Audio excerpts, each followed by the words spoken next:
to the Mission After podcast, where we help veterans discover and execute on the most important mission of their lives. I'm your host, Mike Bledsoe.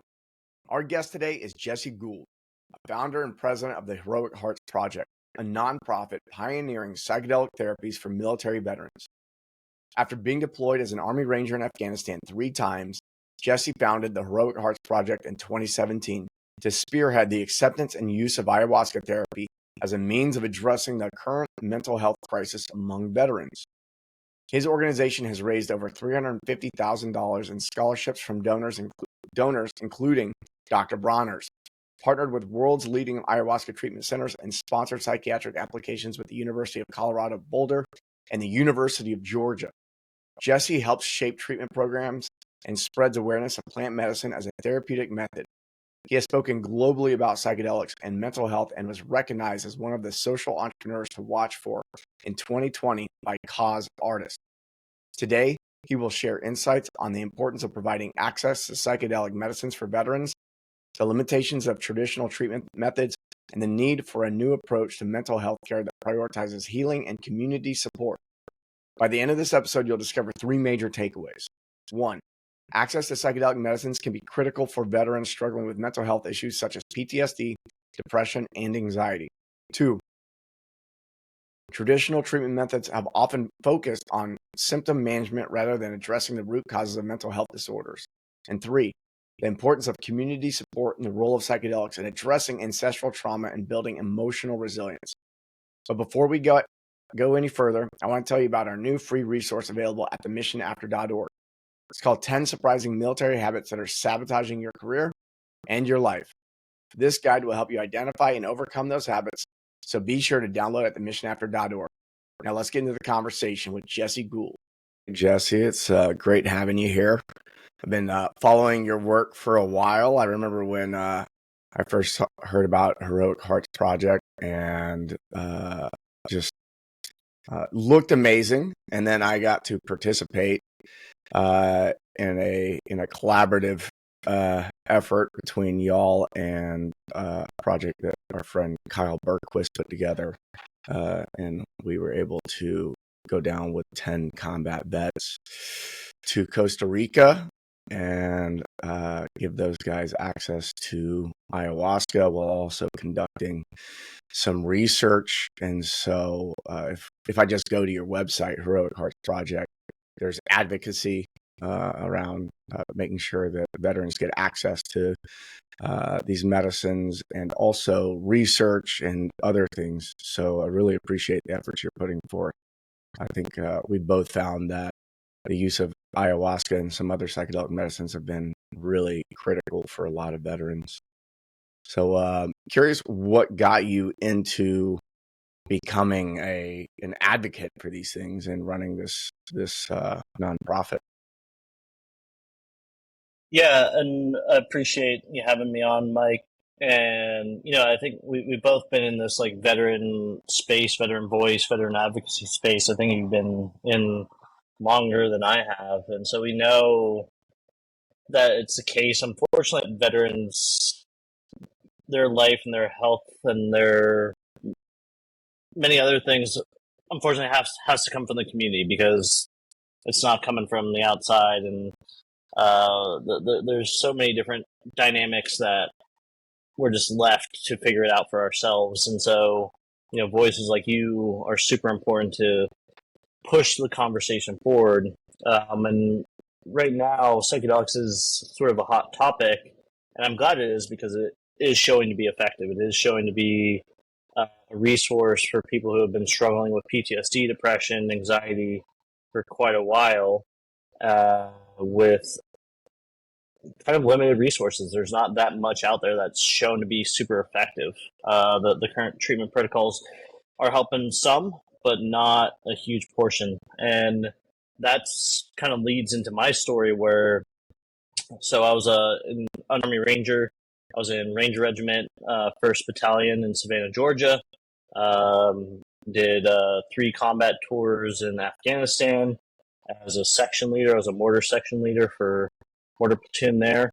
And then when I got out, went into finance, tried to find the civilian job, all this kind of stuff, and was doing well on the outside, but kind of trying to outrun the issues that were boiling up internally, right? And was successful at that for quite a while, but eventually you can't outrun yourself.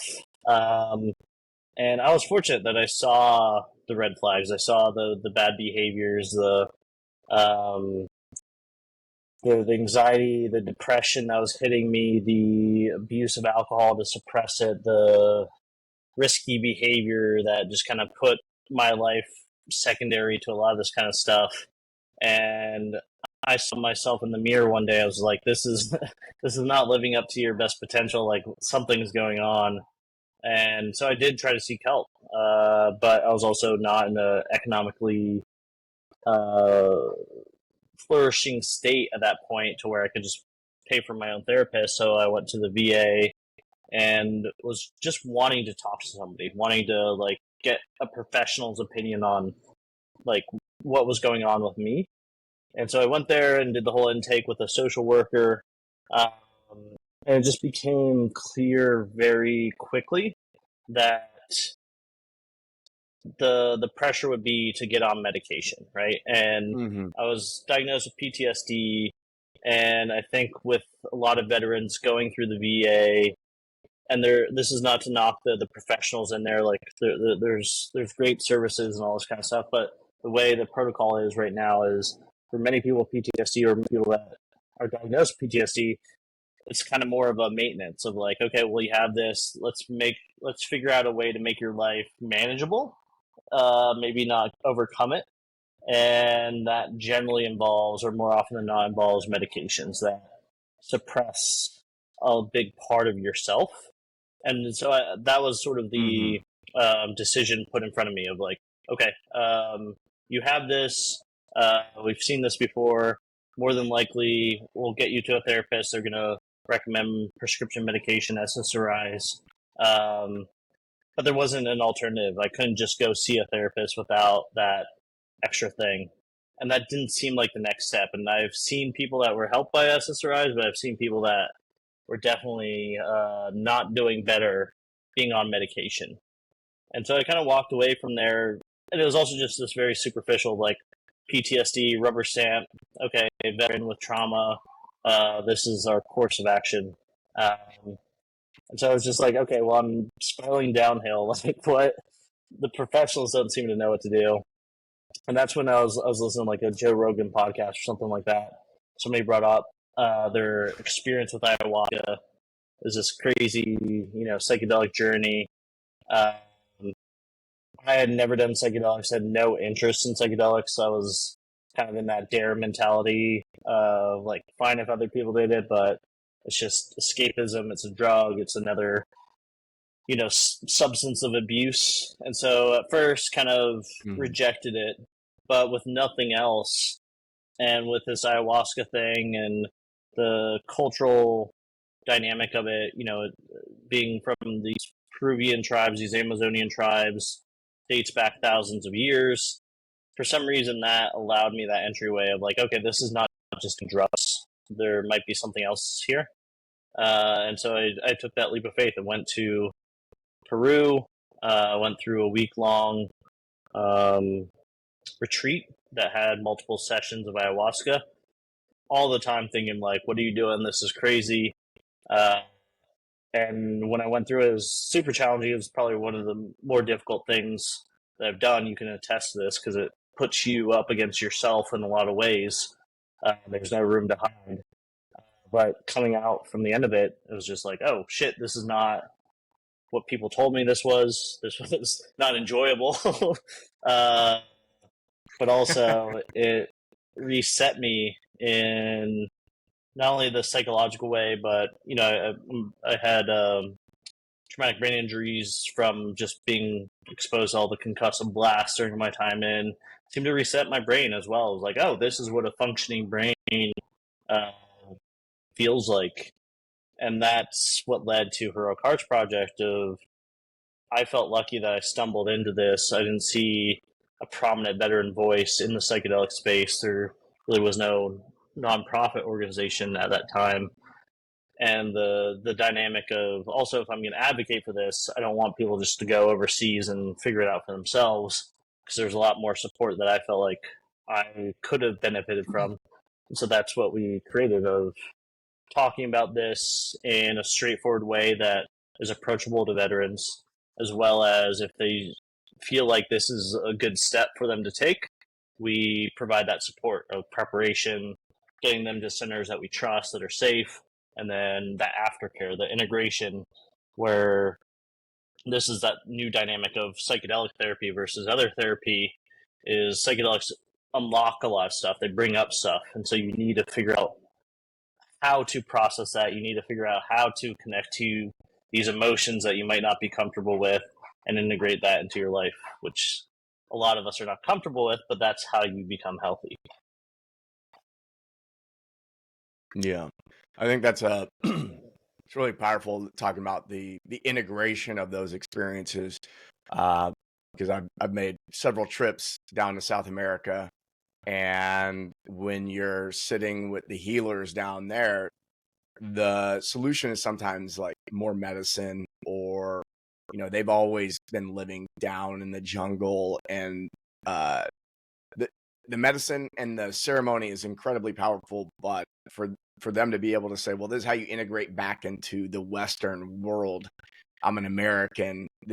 Our minds are built differently. Our culture is different, and so I think it's important to have somebody who has had a lot of experience as a Westerner, with an American mind, to be able to bridge that gap between, okay, you went down with these indigenous people who've been holding this medicine for thousands of years, and you may not need the type of integration if you're going to remain down there and live that lifestyle, but you come back and live this lifestyle, and there can be a gap, a chasm that gets to be crossed, and it takes a really great coach or therapist that's able to help us bridge that. I got a question. So when I see a lot of veterans, they get out of the military and they're able to achieve something career-wise or throw themselves into a job for a period of time, and they experience some success there, even though internally they may not feel amazing, or their family life or their home life is suffering, or relationships, or they're missing the camaraderie they had in the military and that sense of purpose. What was it like when sounds like you had a good job when you got out, you were making money. What was going on in your life that were sending those signals that said, hey, this isn't where I should be. There's something more for me. Yeah, absolutely. And I think a lot of us kind of get caught up in that of like, this is where I should be, this is what I should be doing, so I don't deserve to complain. And I think especially Mm. from that veteran standpoint, we're used to like carrying the load of others, right? Like we're people of service. And so we're the last ones to seek help. And we see that even now with Heroic Hearts, where oftentimes people come to us and they're like, hey man, if somebody else needs a spot, I'm good right now. Or like, I don't think I need some. Those are often the people that need the most, because they will run themselves to the ground before they will like admit that they also need that help, right? And that's the power of this community, but also our own detriment, or our own curse, is that we'll, you know, put ourselves last in a lot of cases, and it's okay to be selfish in these sort of dynamics. And we're also high performers too, which is what got me in trouble. You go into the other world, and on the outside, like if you just took the snapshot of my life, like I was doing everything right, had the good job, green check mark, was out there, was being social, had friend relationship, but what I was supposed to do and what I actually needed were two separate things. And so that's where that friction started coming, where I'd get home at the end of the day, or I'd be Friday night, and I'd just be, it was just bland. It was like nothing. And I didn't know what to do about it. So it's like, okay, Mm. let me go out and distract myself from the lack of feeling, or the lack of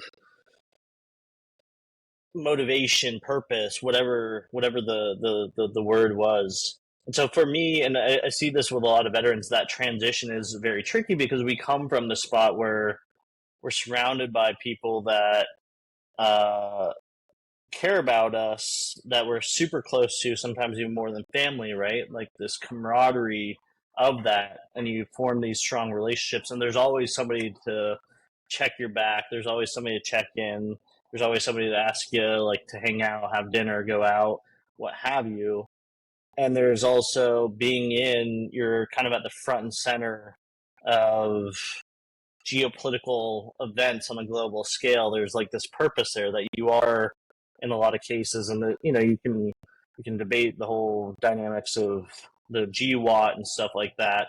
But at the end of the day, when you're there, you are fighting bad guys, very simply, right? Like Mm-hmm. you're fighting people that are not doing great things, and that gives you this sense of purpose of like every day that you go to work, there is a purpose behind it, and you need to show up to your best self because that could affect yourself, your life, somebody else's life. There's a strong importance of that. And then you go to the civilian world, or you go to university, you go to corporate America. One, it's very hard to get that same sort of group camaraderie, that same sort of people that you trust to that same extent. And there's all this sort of like political vying. Same, there's some stuff in that in the military, but there's the like, going up the corporate ladder. But there's also this dynamic of, and this is what I got into, of like, okay, I worked my ass off. I was here till 2 a.m. doing an Excel spreadsheet, and I saved this big multinational company a few cents this year. Good for me. Uh, and I'm stressed out. Cool. Let me go home. There's just like Yeah. that lack of like purpose, or that lack of connectivity of what you're doing, and stressing yourself out of like a broader context. And then you're just kind of also like isolated too. Like I had a civilian life before the military, so I was able to mitigate that before. But a lot of people they go in at 18, that's what they know about the rest of the world. And so then when you're trying to form relationships with people that have a very different perspective of the world, or have different challenges in their life, it can be very hard to connect. And so a big thing that we're experiencing, and we definitely experience a degree of that, is isolation. And our modern veteran generation doesn't really have the same sort of community infrastructure that previous generations go to. A lot of us don't go to VFWs or American Legions. We don't want to go to an old smoky bar and just, one up each other on war stories and all this kind of stuff. Like, we need I think, a new structure of community that's just not present, and then there's not the infrastructure there. So, long answer to your question, but that's what I was experiencing, this sort of isolation. And I would just get home, or before showing up to work, I just have like extreme anxiety, where sometimes it was like near panic attacks, to where sometimes I'd have to like call out of work or work at home because of that. Or I'd get to Friday night and it'd just be gray, and I'd just be like staring at walls, couldn't even turn on like TV or any. There's no degree of a distraction that it could get me past that. It was just like bland. Mm. Or then my medication was alcohol, so just going is either that, or just go to the bar where I knew some people and had a good time and all that, but to an abusive degree where then you rely on that more days than not, right? Um, and I just know that there's a few points in my life where I just put myself in very risky situations needlessly, of like, why would you do that? Like, your life has value. But I wasn't suicidal personally, but I was also kind of indifferent of what happened to me in certain cases. Mm-hmm. And on the outside, just not healthy relationships, the whole veteran checklist I was kind of going through. And I think what made me look at it was just like getting like overweight, post military, coming home, like waking up like hungover, and I remember I had like a busted up hand one time because I like tripped and fell. I was just like, "What are you doing, dude? Like, this is not living up to the peak performer that you were." Yeah. Yeah, man, there's a lot, a lot I want to talk to about that. First off, one of the things you mentioned was uh, almost not wanting. A lot of times, veterans don't want to get help for themselves because there's this impression that I'm going to take somebody else's place. Um, I've seen it with uh, I've got one guy in my program right now who he was applying for a program for psychedelics, and he goes, well, someone else, it's competitive to get these spots, and is the way he described it.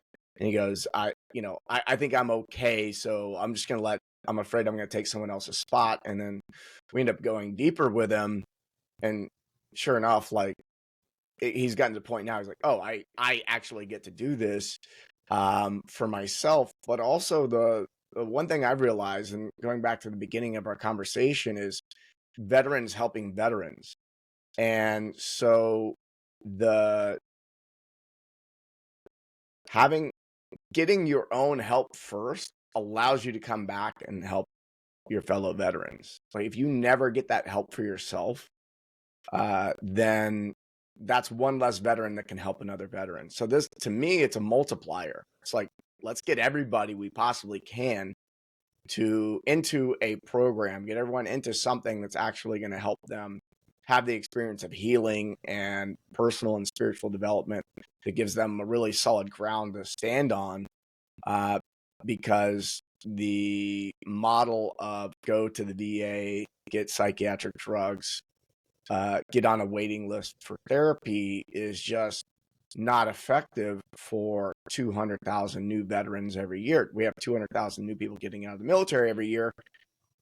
Are there enough therapists at the VA and solid psychiatrists that are able to fulfill on that? And the answer is obviously no, because I have guys that I'm working with now that they were told by the VA that they have to wait a year before the therapist can see them. What happens in that year?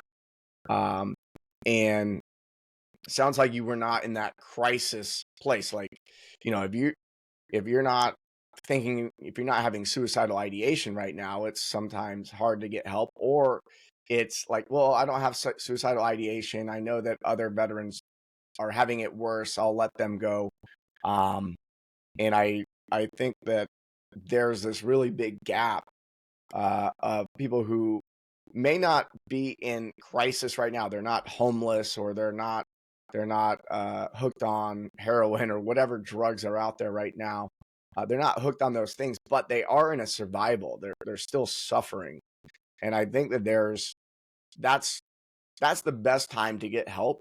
Is okay. I'm not in this crisis, and so that actually, if you're if you're a little more resourced, it's like, okay, I'm resourced enough to survive. Well, that's a better place to stand in order to go to the next level. Whereas if you wait until you're in crisis and you're sitting there with a gun in your hand, it's that's that's going to require a little more work. But if we can get people to say before they get to that point, you know what, I'm going to engage in a community, and I'm going to engage in a program that is beneficial to me, then we never get to that place, and that veteran gets to turn around and help other vets out as well. Yeah, I absolutely agree. I mean, like, even where we're at, like, once somebody's in crisis state, it's much harder to deal or to work with them because you're just trying to get to like a baseline stability. And especially with psychedelics, like, I always say this, I'll say it again, psychedelics are not for everybody. And you do need to be conscientious of how you do them and when you do them and all the container support. It's not just go out there, take a handful of mushrooms, everything's going to be great. We do not recommend that, and especially people coming to us if they are in a crisis state or if they're actively in severe suicidal ideation, it's very tricky to work with them because psychedelics are destabilizers in a certain degree. Um, and that destabilization can be healthy. It's almost like when you fast, it it kind of shocks your system, but that's good because then it sort of allows itself space to revamp it. Similar to psychedelics, it causes some degree of chaos or instability in your brain, which allows it to flush out bad patterns or sort of smooth the ground for that allows you to form new patterns, or it also resets certain hormone interactions. But if your brain's already in this like super unstable state and you're barely holding on, then psychedelics are definitely not advisable. And so that's sort of the tragedy of where we're at, is that we're having generations of veterans, like you said, 200,000 each year, where they're just kind of in this waiting game and just allowing, and even on medication, like for a lot of people, it's not addressing the issue, it's just suppressing it, which is not going to get better with age. In fact, it's going to get worse because then your brain starts becoming more susceptible with the changes of hormones. And then you're just getting to this point where then you have 10 years of built up trauma, your interactions with that, and it's a self-feeding loop because oftentimes in trauma, we create infrastructure that reinforces that, right? You see this all the time with relationships where you find the person that tends to enhance your issues versus, or like as a reaction to your issues versus the person that's actually healthy for you. You know, it's the story as old as time that unhealthy relationships get unhealthy relationships. You know, and so that's sort of the thing. We're almost like fighting against the tide of this huge need for this, and generate or years and years of just trauma being piled on and then just added to it, and then by the time you get to the person, they're already deep in this hole, and it becomes much more difficult to get them out of it. Versus if we had better systems that actually addressed it at the start of it, then you're just saving lives, you're saving time, energy, money, all this kind of stuff. Like this is a generational sort of benefit. And the same sort of thing of with Heroic Hearts, we merged with an organization called the Hope Project that did like spouse support, family support. And the reason we merged is because it just makes sense. You have to heal the whole family. So there's a lot of spouses that have secondary PTSD from dealing with that, holding down the house while the veteran was overseas, or obviously dealing with their own trauma or interacting with somebody with trauma. And if you just heal one side of that, then there's still going to be the other thing, and you're just going to cause conflict there. And we've seen that. You see this all the time in modern society, of this trauma being passed down generation to generation. Like I'm sure you've met a lot of kids of Vietnam vets that are struggling with their own alcoholism, addiction issues because their parent was in that conflict, never got treatment, and then didn't show up in the mother-father support role that they needed to. And then that influences the kids. And so we're just passing the trauma down generations to generations. So it's not just about the veteran right now. Yeah. I mean, that a lot of times, if you get into the psychedelic community, they start talking about ancestral trauma and stuff like that. And it can sound really weird to somebody who's uninitiated. They're like, okay, that sounds really strange. But you could really simplify it. And what you're saying is, I had a parent or a grandparent who experienced this hardship. They suppressed, they distracted, and they taught their children through how they behave. This is how you do things, or that child may have experienced neglect or whatever it may be. And then that's the ancestral trauma. It's not this, it's not always this weird ethereal thing. Like, I've got my, parents in heaven or whatever that like I've got to heal that. I think if anyone gets in the ayahuasca space, I think they'll have a much deeper and experiential knowing of what that is and how that works. But for the people who are uninitiated, it's really simple. We learn how to be from our parents, and which is also another motivation to, if there's something that we get to heal in ourselves, then we also get to be better parents ourselves to our own children, so that we ensure that we break that chain of behavior. And yeah, I want to go to one of the things you were talking about is almost the symptom management versus healing. I think we have a system of, we talk about SSRIs, and which if we look at the research, I'm just going to go by the numbers. This is not in my opinion, but the research shows that it's effective for about 15% of the people who go on it. And the potential negative effects of that of those medications are greater than greater than 15%. It's a very interesting thing. So it's not that SSRIs aren't helpful at all. They are helpful, but I think we need to be aware of exactly what's happening there, and that it's a symptom management tool. And I've experienced therapy where it appeared to be symptom management versus actual healing. And I know that in America, with the way that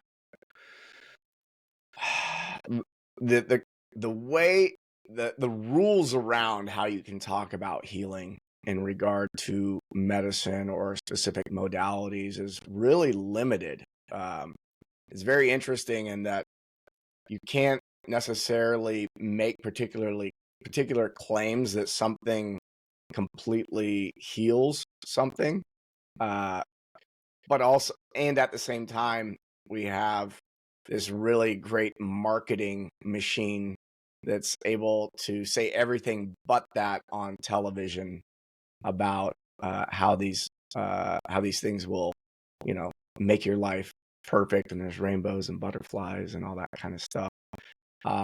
Yeah, can you speak to the difference between symptom management and what can be experienced in, say, with ayahuasca or other psychedelic medicines? Yeah, and this is actually the area we're at right now, because how you have to deal with somebody with psychedelics, or how, in my opinion, is actually effective mental health care, is different from how we've approached it for quite a while. And the viewpoint from a psychiatric sort of lens for quite a while has almost been like mental health disorders, depression, PTSD. They're almost like ailments. They're almost like the cold, the flu, a broken bone. And in traditional medicine, like those, or physical medicine, uh, you have this. There's a standard protocol of somebody comes in your office and they have a broken limb. This is the procedure that you go through. You do the tests, you do the X-rays, and then to fix that broken bone, this is what you do. This is the medication you give them. Some leeway left and right, but it's pretty straightforward, right? Like it's helping somebody 101. And psychiatry has always, I think, tried to do that with mental health disorders. Of there's something called the DSM-5.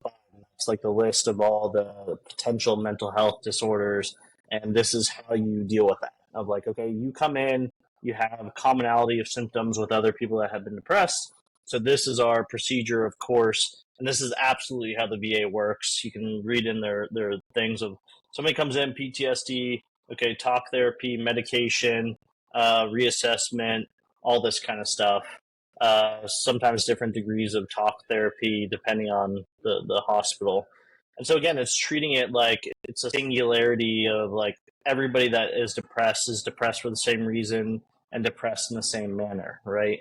But we know as veterans that even the label PTSD is so widespread that you could interact with something that happens overseas in vastly different ways from other people in your unit. You probably came in with your own baggage, possibly childhood stuff, possibly other kind of stuff. Um, we all, as veterans, have different experiences coming from the military. Even just being over there can be traumatic or change the way your brain chemistry works, bringing in head trauma, bringing in all this kind of stuff. It's a very complex thing. So if you just say, hey, Mike, you have PTSD, so talk therapy and medication, uh, it really just discounts the complexity of it, right? Because it's not a one size fits all. And even if you look at the history of SSRIs and these medications, they were never meant to be things that you're supposed to be on for decades. They were that Right. management of symptoms, like you mentioned, they can be quite effective. Like if you're spiraling out, if you're in this sort of manic state, then yeah, certain medications can really be helped to get you to that level, to get this reclaimed stability, get you on that, get you to see a therapist. But the fact that people are on these medications for multiple decades, and then how much that affects the brain chemistry, and we all know the commercials of this may cause this, and there's a lot of those psychiatric medications. The number one issue that they cause is increased suicidal ideation, right? So people are going there for suicidal ideation and increase the suicidal ideation, and then what you do is you prescribe them another medication or you up the dose, right? And so then you start getting into this laundry list of issues that come from it. So that's kind of how psychiatry has always been, of like, okay, let's give them a medication and then they're going to be good to go. And that just hasn't worked out. And you look at the numbers of like what you mentioned, but also just the veteran suicide rate, the rates of PTSD, the rate of depression. So it's clear, if you look at the broader picture, that what we're doing is not working because we're also addressing it wrong. How psychedelics work, and this is why it does need more support systems, but it's also more effective if you do them the right way, is it's not suppressing it. And a lot of times it actually enhances the emotions or the issues or the trauma, because that forces you to deal with it.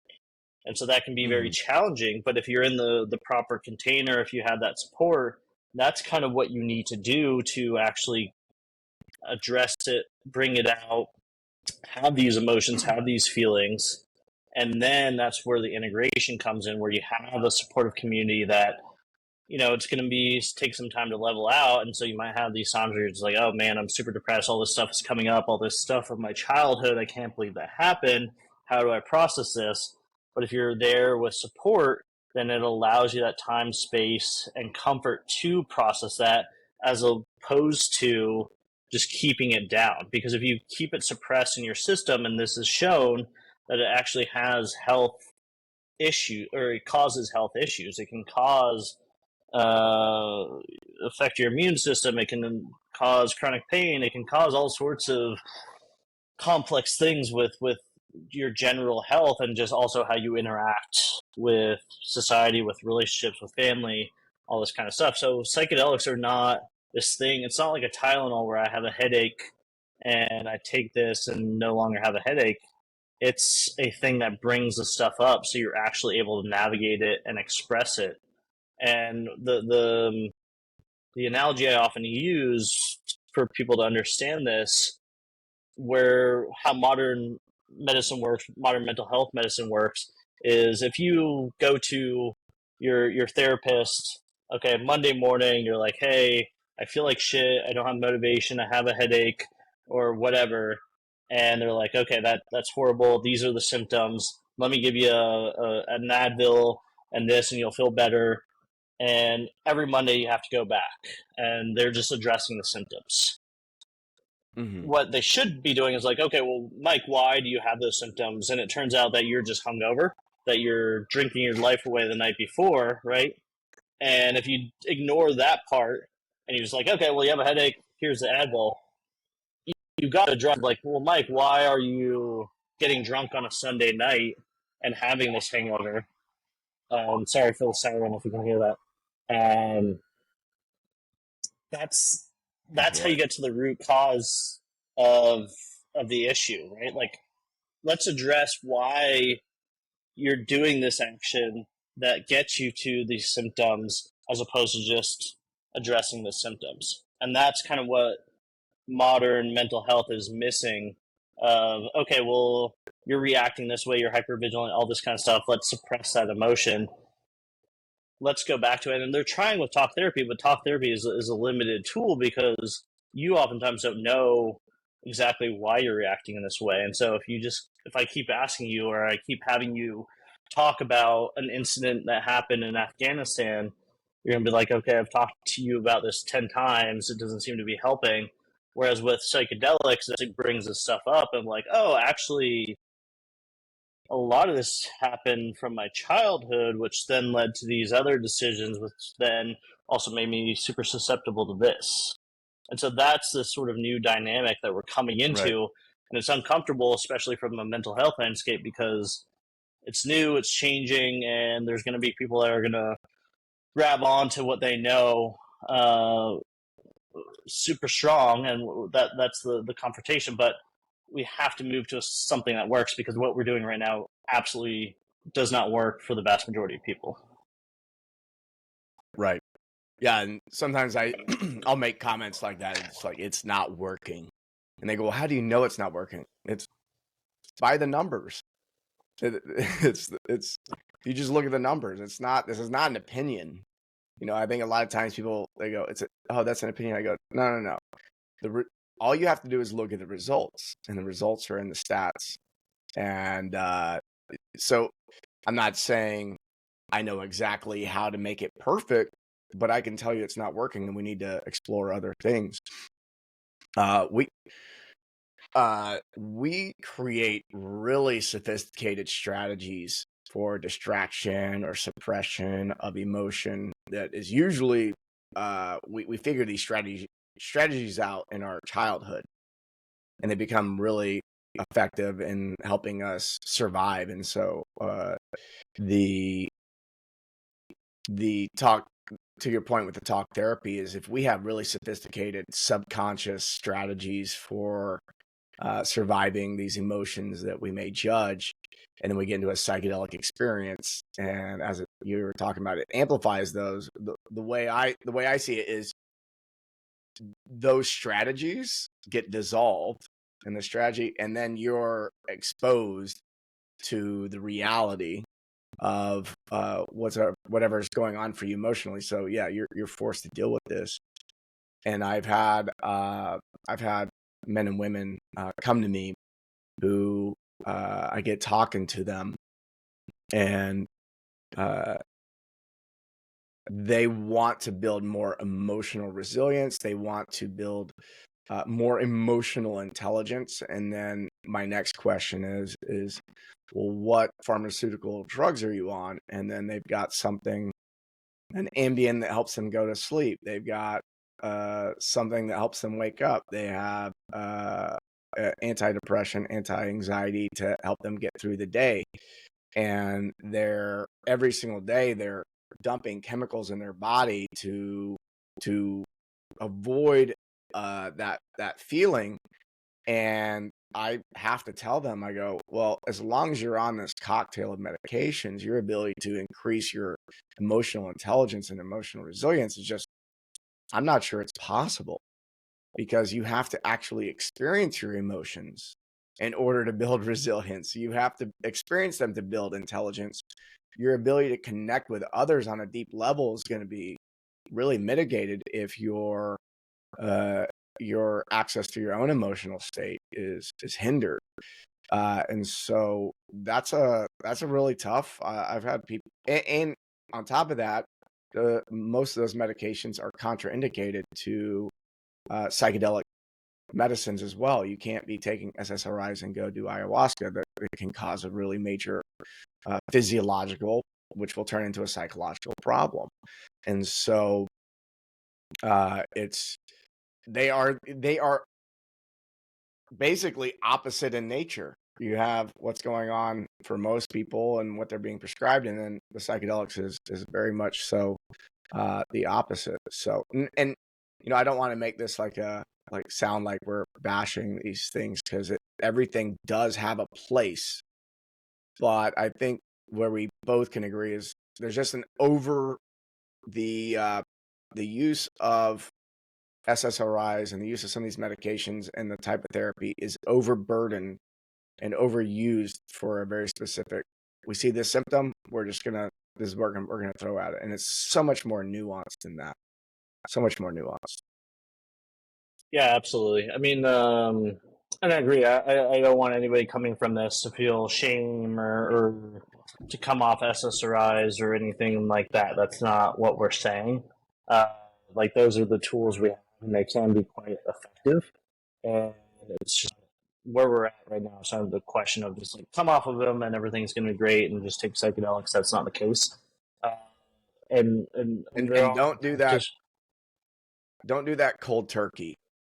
yeah. If you hear this and you go, you know what, I think I want to investigate this for myself, find a good practitioner, and then one of the things that'll be a sign of a good practitioner is they'll want to know what medications you're on, and will advise you to work with your prescribing provider to come off of these things, in which case they should be weaning you off of these things and have a plan for coming off. And if your prescribing provider refuses to do so, then I recommend finding another prescribing provider who will. And there are organizations that are specifically set up for this. So I just want to throw that in there as we're talking about this. If someone goes, "Oh shit, I'm sure you've seen it too. It's like someone comes in with an intake and there's 7 different or more. I've seen up to 11 different medications. I'm like this one does this and this one does this. They seem opposite. I'm not a doctor. I've been studying physiology for the majority of my life. So I go, well, this doesn't make sense. And let's go talk to a doctor about this and see what they say. Because you can end up on a laundry list of drugs and without, if you're not paying attention, you can be prescribed a lot of different things. Yeah, absolutely. I mean, and there, like you said, there's great prescribing therapists, and these are the only tools they have. It's not like they can go prescribe psychedelics right now. That's what we're trying to fight for, that they have that option. And I talk to a lot of therapists, and it hurts their heart that they have so limited tools to do this, and they're just working with what they got, right? But like you said, I do, and there are certain cases of like you want to be an informed advocate, but you also want to have a doctor that you trust, because at the end of the day, they are the subject matter experts. It's not like burn down the whole system and go to WebMD and figure out how to treat it. Like, you have to find that good relationship, because there are certain cases where if you have a doctor you trust and they've said like, hey, this is not the time to get off your medications, and that might be the case. But there's also other ones that will work with you of like, I agree, let's try to titrate off of this kind of stuff, and they're open. And that's kind of been the beauty of what we've seen from the start of the organization 7 years ago, where more and more this literacy in psychedelics and the potential benefits has permeated through the therapy world. So we get a lot of therapists that are more than willing and excited to work with their patients of like, okay, let's form a schedule so that this is actually possible, and then let's work on your timeline. Like you said, do not cold turkey. These are some of the hardest substances to come off of, and it just can cause like an avalanche of emotions coming through, which is can be a big danger. But there are ways of coming off of it for different people, so it's like a patient's kind of thing. And again, it's not necessarily for everybody, but there are amazing people that are working within the system that they have, and that's all we can do. Yeah. My fiance, she's a psychotherapist by trade. She runs the Psychedelic Guide Network, and one of the things that motivated her to build that network was the fact that she saw that a lot of the psychedelics were becoming what she would call over medicalized, and where you have these clinicians, therapists, and other clinicians who are academically trained. They're licensed, so they've got a lot of experience working with people, but they're experienced with psychedelic medicines themselves is pretty minimal. They may have only or not at all, and now they're interested in serving ketamine or serving MDMA. But you start talking to them about their own experiences with the medicines, and they're like, I think they're viewing it as like, well, I don't take SSRIs, but my clients are on them, and so there's this thing that gets to happen with all of our therapists who, so Ashley is my fiance's name. She's bridging the gap between the clinicians and the people who are traditionally trained, trained by people who maybe went and spent some time in the jungle or went to Mexico and sat with the mushrooms. And really, I guess the point I want to get across here is, if you're a therapist or you are working with a therapist who's interested in these things, the best thing they can do, because they already have the training of sitting with people in conversation, they get to go experience the medicines for themselves. I think if these therapists who want to have access to these things go and sit with ayahuasca for a couple weeks, then they'll come back and be able to look at MDMA or ketamine and go, okay, I've actually got a much better handle on how these medicines work, because ayahuasca being the great teacher, she'll teach you how to work with the other ones as well, because you've had to work with yourself. I think that's something to note as well. If you're seeking out help with these things, sit with people who've got their own experience with the medicines as well. Yeah, absolutely agree. I think a lot of this kind of comes into almost like a trade school mentality more so than anything else, and I think any therapist would, I hope they would agree that the education's important. You learn a lot of different things, but at the end of the day, time with patients is going to teach you the best how to do your job, right? The more experience, the more different personalities. There's no way any sort of formal education can prepare you for the wide variety of people and how they interact or how they react to what you're saying. Same thing with psychedelics. It really is a trade where there is good education on how to handle it, but the best practitioners are the ones that have the most time in ceremony, and this is the ayahuasca tradition where there's not a formal teaching. It's a master apprentice relationship where you have the master that's been doing this for 30 years. They do these things called dietas in their tradition where they, because in the, especially the Amazonian tradition, they are surrounded by nature, plants, and their whole medicine cabinet is the plants. And actually, a lot of modern pharmacopoeia comes from Amazonian and other plants, even like Advil and all this kind of stuff. And it came from a lot of this knowledge of this tree helps in this way, this plant disinfects. And with the psychedelics, this is kind of more of the spiritual, physical, and psychological healing that a lot of tribes have used for thousands of years. But the way you become an elder, a healer in those traditions is by learning under a master who has gone through all this kind of stuff and these traditions that are passed on from generation to generation. And so that is how this works, of like and me being in the space for a relatively short period of time, especially in comparison, it really is, you get all sorts of different reactions to people under the psychedelics. And so it takes time to know when somebody's just going through a rough journey, what you should do when maybe it's elevated and something that might need more attention, when somebody's stuck. Generally speaking, it's more that you take the stand off because they have to go through it themselves.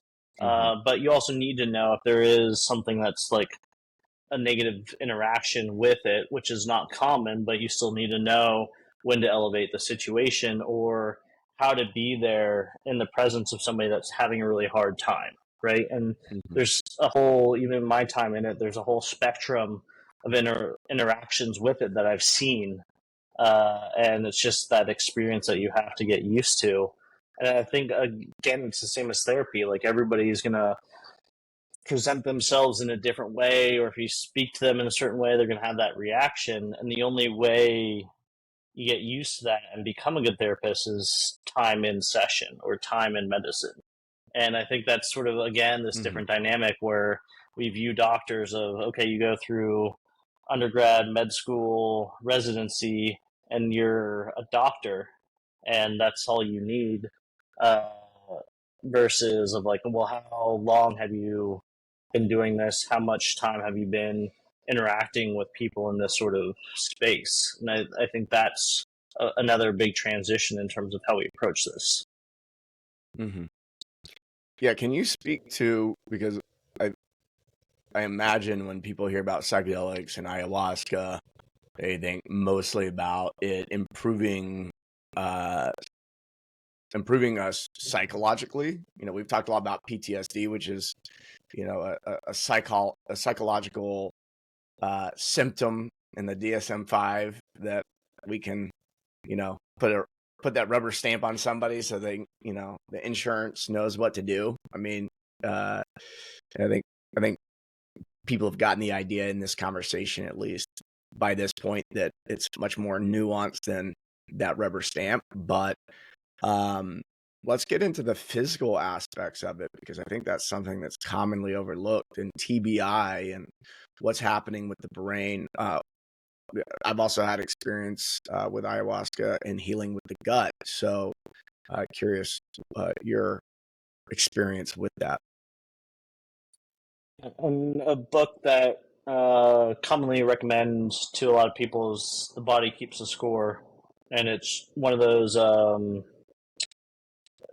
scientific sort of book, and it just shows how much trauma we can store, especially certain people, in the body. And that's also why trauma can have such negative health effects on it, because it's your body is a full system, right? It's not just you can only address one. Like, you can only address your physical health or only address your mental health, or and eat like shit or whatever. Like, all of it interacts with each other, and they're all sending feedback to each other.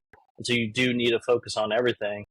And you see that a lot with, especially ayahuasca tends to be pretty physical, where people will like sometimes flail around or have a lot of movement. And for some people, that's how they like purge, that's how they get out it, because they're storing it in their body. And just that movement is sort of the release of some of this stuff. But yeah, on the veteran side too, again, this is sort of the deficiency of how we treat it is, okay, you came from this, you're a veteran, and you had a hard experience or you had a really bad experience in combat. So PTSD, go see a therapist, right? This doesn't factor Mm-hmm. in the, okay, were you around explosions? Was there brain damage? Were you were you exposed, now the burn pit kind of stuff? Like, what did that do to your health? Because it's the whole system, and a lot of this kind of stuff can cascade and have multi-level effects. And this kind of brings up another book called The Operator Syndrome, by Dr. Chris Free. And he came up with this term operator syndrome because it's commonality of special operations people, where he saw a lot of special ops guys were experiencing similar sort of symptomology. And it wasn't just PTSD, it was the combination where a lot of them are doing explosive breaches, dealing with a lot of explosives in these high intensity situations for a short period of time, blah, blah, blah, all this kind of stuff that was unique to them, that had the very specific symptomology. That was kind of this combination. It wasn't just like, oh, this is a war-torn veteran that we can just throw on SSRIs, and that's generally not the case with anybody.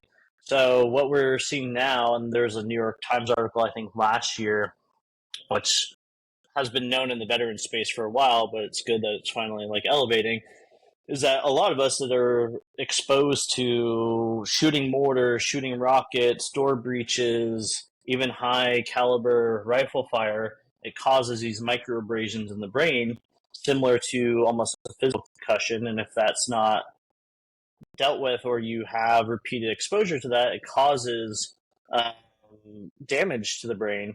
which then affects how your brain creates and processes hormones. And then there's all these other secondary effects and tertiary effects that just happen. And so similar to what we're seeing with the NFL, where there's a physical concussion dynamic, and you're getting people that are in their 40s from the NFL that have similar symptoms of PTSD, suicidal ideation, or manias or erratic behavior.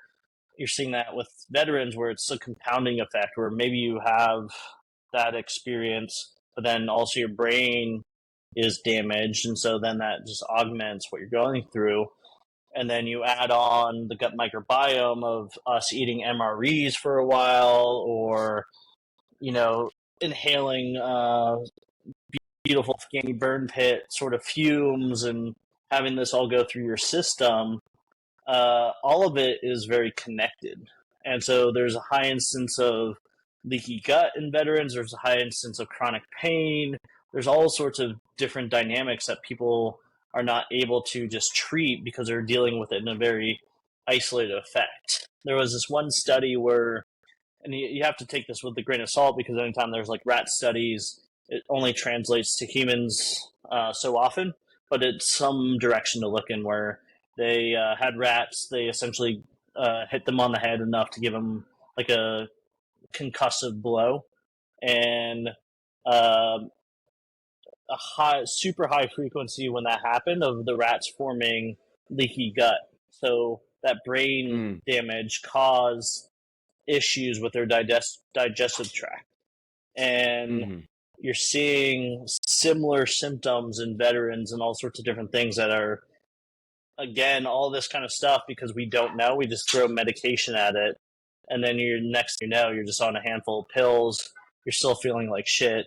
And there's not really a way out. Yeah. Do you know Dr. Dan Engel? Yeah, Dan's a great guy. Yeah. He did a series of MRIs on himself. So he was a soccer player and was realized that he experienced some trauma to the brain, and followed his own journey while doing, I think, 400 ayahuasca ceremonies over I don't know how much time, and was able to see new growth in the brain, gray and white matter density increasing, and the guy is really sharp. So I think that with a lot of these psychedelics, it's actually increasing. When you have a concussive scenario, and that means you're taking damage to the head, to the brain, and there's a reduction in gray and white matter in the brain. And then that, for the longest time, I think up until around 2010, it was commonly believed in the medical community that once you've got brain damage, your brain doesn't grow back, nervous system doesn't repair. And over the last 15 years or so, it's become widely apparent that the nervous system and the brain repairs quite well under the right conditions. And so I don't know if I've seen any widely spread research on this yet, but I know a handful of people who've conducted their own research through brain mapping pre and post ayahuasca, also with 5-MeO-DMT, and seeing a lot of great success with TBI, because that TBI plus PTSD combo. I mean, even if you just had TBI and no, PTSD, and all you had was brain injuries, these medicines still help with that tremendously. Yeah, there actually is growing research. It's all pretty new within the last 5 years or so. We actually have a study ourselves, both ayahuasca and psilocybin and different ones, where we're doing EEGs, which just kind of show electrical activity within the brain. So the recent one, this not published study yet, but what we're seeing is that it does seem to increase brain expression, brain activity before and after psychedelic experience. So it seems like with people with TBI or PTSD, they're almost like their brain's stuck in this sort of rut, and then the psychedelic almost uh, breaks the dam and allows the brain to reset and express itself in a more healthy way, um, a more normal way for people to interact. So we are seeing that in the EEG studies, and there's been other ones that you can look up online where you can actually see the connectivity in the brain increase around psychedelic experience, and that's also the reason they work, because they connect different parts of the brain that may not normally actively speak to each other, and that causes new Mm-hmm. neural connections, which is called increased plasticity, which is one of the unique things of the brain, is that if there is damage, um, there are segments of the brain that tend to control certain things, but it can also rewire around certain parts to get back to a functional level. And so stimulating that and plasticity can also help people who have that damage, of almost like a workaround. And then, like you mentioned, there's also evidence of actual neurogenesis that's creating new neurons. One of the big studies that came out recently out of Stanford was with a substance called ibogaine, which is another psychedelic that stems from a African tree bark. Um, and these were special ops veterans going through ibogaine, and it actually showed like a very impressive amount of new neural activity in people with TBI and veterans with TBI, that even like astounded the researchers of how much was Mm-hmm. happening there that they didn't even think, like you said, they previously didn't think was possible. And as you kind of mentioned too, nothing is really set in stone, because before it was like, oh, neurons can't regenerate. That was the dogma. It was also the dogma that psychedelics harm your brain. It was like, this is your brain on drugs, the old like egg commercial, that it just fried your brain if you were on these sort of things. And we're learning all of that is not only untrue, but opposite of what's actually happening. And we're seeing with these psychedelics that they have restorative properties. And that's not to say just take psychedelics every day and you're going to be better. Like there's a moderation. Like there's definitely a over amount that you can do it. But we are seeing actual evidence that the psychedelic themselves can be restorative. And you're seeing this, especially there's a lot of movement in like mushrooms. So psilocybin mushrooms, but as well as like other non-psychoactive mushrooms. That's kind of a big trend right now. Not a lot of research out of it, but there is a lot of anecdotal experience of certain mushrooms like cordyceps and reiki and lion's mane, and then also people add in sometimes psilocybin. People are actually having reporting that it really helps their brain stimulation, or how they're able to process and function. Mm-hmm. Yeah, and there's specific protocols out there. So, as Jesse was saying, just don't go out there and start taking psychedelics every day. There's microdosing protocols. There's ceremonial protocols. There's and everything in between. There, I talk to a lot of guides very frequently, and I am blown away at how many different protocols there are for all the different situations. There's some amazing people doing some great work out there, and I'm going to be putting together like a microdosing protocol resource on our site. Do you have anything like that, or are you a No, proponent of the we microdosing, or is that kind of in your lane? Yeah, I'm personally in favor of microdosing, and I think people have had benefits from it. Um, Mm-hmm. and I think there's already like good established like protocols out there, and I do think it can be beneficial. The science is still not out there yet, but I've just with a lot of this kind of stuff is like at some point the anecdotal stuff is so immense that you have to kind of at least pay attention to it. Right. And a lot of this stuff is very hard to actually isolate down in terms of how research works. So yeah, I am a believer. From the heroic heart standpoint, we've kind of stayed away. just because at the end of the day, Mm-hmm. it's still, controlled substances, and we just don't have the infrastructure to recommend that people do this on their own without, some sort of degree of like risk, or like recommending people do take this sort of stuff. So we've on the nonprofit side, we're supportive, but we just can't really recommend people doing it. But Mm-hmm. to your point, I mean, there's a lot of great protocols out there, and um, if people are interested in doing it, just be cautious, and do your like, as with all this, do your research. And the big thing about microdosing too is like, actually, it's not, again, a medication. It's a checking in sort of thing. So if you want to start it, just either take notes or have a protocol that you go through, because you want to take breaks from it. You want to see if it's actually changing your behavior and personality, like any sort of other self optimization. If you're just doing it and you're not paying attention, then what's the point? Right. Right. Well, I want to move into the MDMA conversation, because this week we just had the news come out about the FDA voted 9-2 that basically was shooting down MDMA as a viable treatment.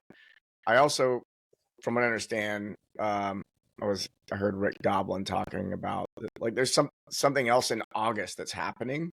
So I don't think it's the final nail in the coffin, but it sounds like there was a blow to the movement of getting MDMA legalized for medical use. Yeah, so I guess the quick history of that. So Rick Doblin, he's the head of an organization called MAPS, the Multidisciplinary Association of Psychedelic Studies. He was a therapist back in the 80s, and this was when you actually could use MDMA. And MDMA is a chemical component in ecstasy, but it does have therapeutic uses. So it's not just like party drug, all this kind of stuff, and ecstasy tends to have some other stuff as well. But the reason why it's believed to be therapeutically beneficial when done, again, proper container with the therapist, is because one, it opens up your ability to talk about your emotions, and then it also increases your trust with the people you're talking to. So the normal walls that are there with traditional talk therapy, it helps overcome that and allow people to really dive deep into some of the stuff they're struggling. And it actually had a lot of success back in the 80s, but it was during administrations where the war on drugs was, the key to get votes. And so it just got lumped in with the cannabis, the psychedelics, all the evil drugs that are out there that are causing destruction and mayhem in the world. And so all of a sudden, from one day to the next, you couldn't use this for therapeutic purposes. So Rick dedicated his life. He got like a master's, I believe, at Harvard of how do you change drug policy, and he went step by step, raised money, all the way to getting MDMA through FDA trials. And for people who don't understand that, that is an extremely challenging sort of thing, because FDA trials cost hundreds of millions of dollars. And that's also one of those things where challenging is because if you have a cure or you have something that is not a moneymaker, even despite how effective it is, it's so hard to get it through the FDA process. The FDA process is made for drugs that can make companies hundreds of millions, if not billions of dollars, because otherwise they wouldn't invest in it. There's a reason, whatever people's belief in cannabis, but the reason there's so little research on it is because it's not economically viable for anybody to study it, because you can't patent it. You can make money off of it in shops, but it doesn't make sense for anybody to invest hundreds of millions of dollars in getting it approved for any sort of ailment, because they're not going to get their money back. And so it's the system that is geared towards, the Viagras that just become blockbuster drugs. It's not geared towards something that is a plant, is not patentable. And so the same thing with MDMA, because it's a known compound, so there's not a patent behind it. And so if it did, then I guarantee you Pfizer or whatever would have been all over it. So Rick has gone through that. He's raised all of that money to get it through FDA trials, all the way up to two separate third stage trials with the FDA, and all of them have shown spectacular results. The last one was 67% efficacy of curing PTSD, and this was with treatment-resistant PTSD. So what that means is the hardest of the hardest cases. So people who have tried other medications to no avail, they went through this trial, and 67% of them didn't report PTSD symptoms afterwards. And the rest of so that still leaves a big percentage, but that doesn't, a lot of them also had benefits where they scored less. But the biggest number is the ones that no longer have PTSD. And again, for normal PTSD, the VA success rate is like less than 1 in 3. So like less than a 33% success rate. So this is more than double for general PTSD, and let alone these are treatment resistant. So this is also saying like our current treatments just don't work for them, right? So huge numbers. Right. And the fact that it was able to get there, and this is consistent throughout it, and really there has not been a breakthrough in PTSD treatment in like 50 years. So there's really nothing else out there. And so it's finally, and so what this was not necessarily the VA, it's an independent advisory committee. And this is normal with drugs where the FDA, they have the results, they have the study, and the advisory committee gives them a recommendation of whether they think it should be accepted or there should be limitations or it should not be accepted. And so this week, overwhelmingly, they said with 2 votes or 2 separate things to vote on, and this is a panel of 10 or 11, I think 11 actually, that one, the evidence that MAPS presented, or Lycos, which is the public benefit company now, did not show that it had sufficient evidence to show that it treated PTSD effectively. The other is that the risks did not outweigh, or the benefits did not outweigh the risks. So both of them overwhelmingly negative. So the FDA, independent of that, will still meet in August, and the FDA is still free to make their own decision.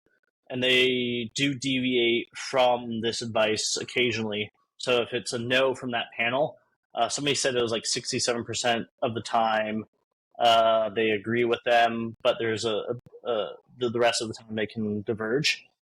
But still kind of a blow to the system, because with this, it's just more headwinds, and it also is likely that they're going to put limitations if they do say yes, that it's going to be restricted in certain ways, which is just going to slow down the ability for the VA to take it in or who can access it. And the problem is, from my opinion, and there's a lot of opinions out there, a lot of this and people's advice was taken out of context. So there were issues with the trial, but a lot of these were already known and they're already agreed upon by the FDA. And that's what I was saying before. The FDA is not necessarily built for certain substances. There's something called double blind, where you're supposed to give patients like essentially a sugar pill and others the actual medication and see what works. But substances like MDMA, psychedelics, cannabis, it's almost impossible to double blind, because if you're giving somebody something else, they know they're not under the influence of these substances, right? But there's not an alternative way for these substances to prove themselves. But that's the only system we have. And so they're like really highlighting that flaw. But again, the FDA already said, like, this is okay. We'll work around it in this way, and that's fine for our studies. But they like highlighted this thing as a fault of the study. They also highlighted there's other stuff that happened that was like highlighted. And again, this was outside of the context of, if this does, even if the results are not as high as they were, we have pretty good evidence that it is an improvement of what we have. And there's been so few advances in PTSD treatments, and we see the veteran suicide rate, we see other suicide rates, that if you don't take all of that, if you don't take the broader patient context, and you're just doing it in this small trial, then how can you assess whether the benefits do or don't outweigh the risks, right? Like if this has a chance of actually saving millions of lives, but there is some degree that we have to put more thresholds on therapists or whatever, is that worth it? In my opinion, yes, but they're not taking that context, and that's sort of the case that veteran things have to. Anything that relates to veterans, it's always this: we have to prove it first, even though we don't have the resources before the government or anybody listens. Which is the most frustrating thing of with the PACT Act, with the burn pits. It took people who were dying to march on Washington before they even got benefits, and it should not be the case that people that are the victims of all these kind of things have to beg politicians that are so disconnected from these actual engagements to just give them a little bit of grace in terms of like having healing. And that's the frustrating thing that just keeps happening to veterans from this context. Yeah, I mean, and in the case of MDMA, the government would save so much money and resources. But, yeah, you know, when does it ever make sense? It hardly does. If you sit down long enough and you get some quiet time and you think about it long enough, yeah, a lot of things don't make too much sense. That's okay though. That's society. Yeah, I want to dig in. Tell us about Heroic Hearts Project.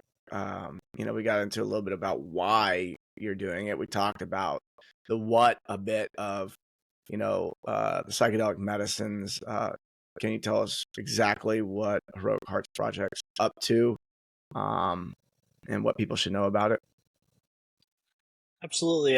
So yeah, Heroic Hearts Project started in 2017. So we've been in operation for about 7 years, over, and really to educate people about these alternative medicines, psychedelics in particular, and connect veterans and their families, spouses to these treatments, especially those that have tried everything else and are just looking for something. We're never, again, I don't think psychedelics for everybody. I'm not here to convince anybody to take psychedelics, but we also clearly know that we need more tools, and we have a high degree of confidence that these are quite effective when done in the right setting. And so that's essentially what we provide. People come to us, veterans come to us, spouses come to us, and we provide them the full support of going through these sort of treatments. So sort of a psychedelic treatment system outside of the system of people who have kind of been chewed up and spit out from, unfortunately, the system we have to deal with. So we do 4 to 6 weeks of preparation before you even go to the psychedelic experience. We have relationships with retreat centers all over the world, and they're the top tier of it. And they're subject matter experts of what are the psychedelic. Go there, you're fully supported, and then when you come out, you also have this integration. So more often than not, people have these big realizations. They have a better understanding of themselves or the reactions or some degree of healing or some big ideas. Then the question is, how do you incorporate that into your life? How do you actually make positive habits, remove bad habits to keep you on that healing journey? And it's definitely not easy. You know, it's ups and downs, but way more often than not, people that come from this are finally understand that they're on a healing path, they're on a healing journey, and different days are going to vary and it's going to be challenging, but they're better off than they were before. Hopefully they're better off than the day before, and they understand that the challenges are just something that they have to overcome. And that's why we also have that family support too, so that both sides of the equation can be healing together if they so choose. So beyond that, we also do research into it. We have a few studies coming out soon. We've done policy and advocacy, statewide stuff, federal stuff, and really just trying to get the word out that, hey, this is a viable option. It is safe when you do it correctly. And we do think that it's going to be the future of mental health in a lot of ways. And the way we've been able to operate, so a lot of these substances are federally illegal. They're Schedule 1 substances, so you can't just go to your local corner store and buy them. And so there are countries where this is legal because they have long traditions, indigenous traditions of doing it, like ayahuasca or mushrooms or what have you. So we've been facilitating veterans getting to these countries to do it, and oftentimes in very natural, historical settings, so that they can do it without, you know, being underground or risk of doing something illegal. But now, finally, the tide is changing. That last year we did the first ever in the U.S. legal psychedelic retreat for veterans in Oregon.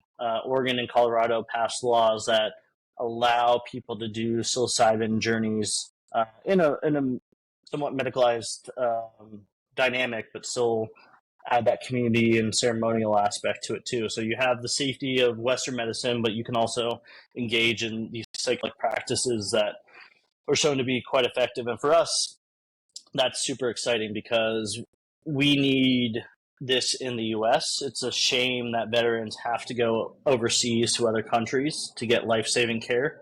And we're so far behind. And as we've mentioned multiple times, what we're doing is not working. And this is proving to be quite effective for a lot of people. And so that's what we're trying to build the infrastructure. There's a lot of roadblocks because federally it's still illegal. There's still limitations in terms of like what sort of funding or government support, but forward-thinking states like Oregon and Colorado are allowing it. And so that's really what we're driving for. And what we want to create too, and what we are creating, is a reestablishment of veteran communities that we've kind of lost, where people have the ability to access this type of treatment, have the ability to access it with supportive community with other veterans. They can be coached by other people in their community that have gone through this before. And then they can also give back to the system so they can support future veterans. And that is the key, in my opinion, to all of this, is not only having this tool that is a psychedelic to help you overcome that, but then also having a supportive community that not only like guides you in how to integrate all this, but hold you accountable. Because accountability is the biggest thing of a community, that when the times when you don't want to show up for other people, or the times when you're like at your worst moments, is the time that you need community the most, when somebody's going to call you on your shit, or somebody's going to like, hey, what's up? What's going on with you? That's the time when you're like hitting rock bottom, that you need that supportive people, even though that's the time you probably least want it. And that's what we're missing right now. And I think the psychedelic dynamic is really going to bring that back. And so we're really excited about what's going on in certain states, and hopefully that will expand to the rest of the country. Excellent. What if there's a veteran that's seeking for help, what do they do? And if somebody wants to give you some money to help fund this, what do they do? Yeah, so we are a nonprofit. All of this work, we've served 1,000 veteran families plus in our 7 years, and we're geared to do a lot more. But all of that has come from community support, donations, and it generally costs about $6,000 per veteran. We're trying to reduce that price, but in the grand scheme of things, $6,000 to save somebody's life and to get them on a path is pretty cheap. So anything people can do, if they want to donate, they can go to our website, heroicheartsproject.org, and easy to donate. We're also on all the social medias, mostly Instagram, so you can follow us there. For veterans that are in need, go to our website. A lot of great information there. You can learn more about it. Again, we're not going to push you to this, but it's good to be informed. Like, even if it's not the time right now, who knows in the future, plant the seeds, see if it's viable for you. We have an application on our website. If you are interested, fill out the application. We do rolling admissions. So, I mean, there is a lot of demand, but we do our best to make sure that it's equal and fair for everybody, that you're not just, hey, we can get to you down the line. So there is a lot of opportunity for people to go. And we have both the domestic retreats in Oregon and next year in Colorado. And we also have the international ones. So sign up, and we do a whole intake to make sure it's safe for you, if that's what you're looking for. Spouses as well. If you're a military spouse, even if your spouse is not going, you have all the support, coaching, all that kind of stuff that we can provide. Excellent. Anything else you want to leave the audience with before we go? No, I mean, if people are, I guess if they made it this far, they're probably open minded. But I'll just say, it's not as scary as you might think, and it's not as wild as you might think. There's a method to the madness. So, especially if you're struggling, or even if you don't think you are, this is not just a trauma thing. We've seen people that it really can impact their life in a lot of different ways. It's not just I'm burdened by this trauma. So just keep an open mind, as with anything that comes across your doorstep, and we're here to help, and we appreciate any support that people can give us. Excellent. Thanks for joining us today, Jesse. Appreciate you, brother. Thanks, Mike. Appreciate the platform. Thank you for tuning into this episode of The Mission After. Before we wrap up, I want to remind you about our free resource, the 10 surprising military habits that are sabotaging your career and your life. This guide is packed with valuable insights to help you overcome common challenges faced by veterans transitioning to civilian life. Don't miss out on this opportunity to take control of your career and life. Head over to themissionafter.org to download your copy now. It's completely free and could be the game changer you're looking for. If you enjoyed today's episode, make sure to subscribe, leave a review, and share it with your fellow veterans and friends. Your support helps us reach more people and make a bigger impact. Until next time, stay curious, stay intentional, and remember, your mission after service is just beginning.